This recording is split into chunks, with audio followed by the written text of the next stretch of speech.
Hi hello అందరికీ నమస్కారం. Welcome back to my channel. ఈరోజు ఈ వీడియోలో 2025 మహాశివరాత్రి ఎప్పుడు వచ్చిందో తెలుసుకుందాం రండి. అంతకంటే నా ఛానల్ని ముందుగా ఎవరైతే చూస్తున్నారో వాళ్ళు సబ్స్క్రైబ్ చేసుకొని బెల్ ఐకాన్ని క్లిక్ చేయండి.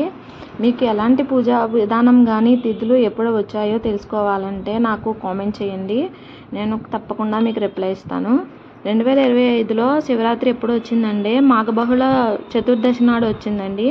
శివరాత్రి రోజున నిర్వహించేవి అంటే ప్రధానంగా రెండు, ఒకటి జాగరణ, రెండోది ఉపవాసం. ఆ మహాశివరాత్రి మాఘమాసంలో వచ్చే కృష్ణపక్షంలో అర్ధరాత్రి నాటికి చతుర్దశి పరివ్యాప్తంగా అయితే దాన్ని మహాశివరాత్రి అంటారండి. పరమశివుడు లింగ రూపంలో ఆవిర్భవించాడండి. అది ఎంత పెద్ద లింగము అంటే యజుర్వేదం దాని గురించి మాట్లాడింది.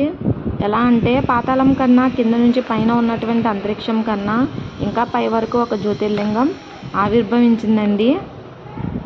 ఈ మహాశివరాత్రి 26వ తారీఖు ఫిబ్రవరి నెల 2025 తేదీన వచ్చిందండి.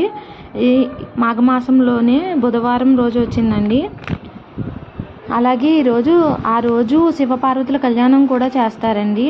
ఈశ్వరుని యొక్క అనుగ్రహం చాలా విశేషంగా ఉన్న కారణం చేత ఒక జీవితానికి సరిపడా ఉపవాసన ఆ రోజు చేయాలి అని అంటారండి. అటువంటిలో ఒకటి ఈ మహాశివరాత్రి అంటారండి. అందుకే జన్మానికి ఒక శివరాత్రి అని కూడా పేరు వచ్చింది. మీకు ఇంకా ఏమైనా కంటెంట్స్ కావాలంటే నాకు కామెంట్ రూపంలో తెలియచేయండి. నేను సమాధానం ఖచ్చితంగా ఇస్తాను. Please do subscribe my channel.